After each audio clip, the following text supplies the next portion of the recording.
అది ప్రత్యేక దేశం, దక్షిణాదిని విడదీసేయాలి ఇలాంటి పనికిమాలిన స్టేట్మెంట్లు ఒకప్పుడు ఆంధ్రప్రదేశ్ నుండినే వచ్చాయి, ఉమ్మడి ఆంధ్రప్రదేశ్లో కూడా వచ్చాయి. ఇప్పటిదాకా దక్షిణాది కాన్సెప్టుల నుంచి అవి పక్కకు వెళ్తున్నాయి అనగా మళ్ళీ ఆ నినాదాన్ని రేవంత్ రెడ్డి గారు అందుకున్నారు. దక్షిణాది పట్ల వివక్ష జరుగుతోంది, అన్యాయం జరిగిపోతోంది అన్నటువంటి. వాస్తవంగా నార్త్ ఇండియా వాళ్ళు ఫీల్ అయ్యేది అదే, దక్షిణాది వాళ్ళు ఎక్కువ తినేస్తున్నారు అన్నటువంటిది. ప్రముఖమైనటువంటి వ్యాపారాలన్నీ కూడా ఎక్కడికి వస్తున్నాయి, ఈ మధ్యన పోతున్నాయి అవతల పక్కకి, ఏదో ఉత్తరప్రదేశ్కో నోయిడాకో ఇట్లాంటిది. ఇదివరకు అంతా ఏడకొచ్చినాయి, హైదరాబాదు, బెంగళూరు, చెన్నై ఇక్కడికే కదా వచ్చినాయి. మరి ఇవి లేవనినే కదా అక్కడ వాళ్ళు సఫర్ అయ్యింది. ఇప్పుడు అక్కడ కూడా వస్తున్నాయి. అక్కడ కూడా వస్తుంటే ఇక్కడ మనం తట్టుకోలేమంటే ఎట్లాగా?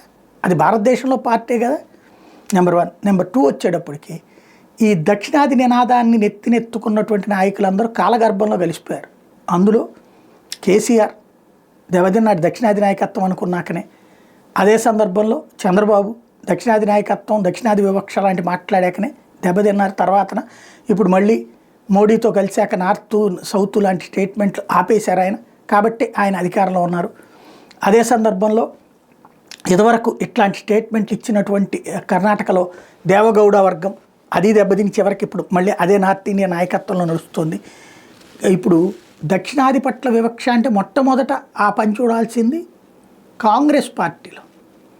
ఎందుకు అంటే దక్షిణాది నుంచి అయినటువంటి ఏకైక ప్రధానమంత్రి పివి నరసింహారావు, కనీసం ఆయన అంత్యక్రియలు ఢిల్లీలో జరగనేలా, కనీసం ఆయన స్మారక చిహ్నం ఢిల్లీలో పెట్టనేలా. అప్పుడు దక్షిణాదికి అవమానిస్తుంది ఎవరు, అవమానించింది ఎవరు? ఇవాళకి కూడా దక్షిణాదికి ప్రాధాన్యం ఏంటి? వెంటనే మల్లికార్జున ఖర్గే, ఓటమికి ఆయన, గెలుపుకి రాహుల్ గాంధీ.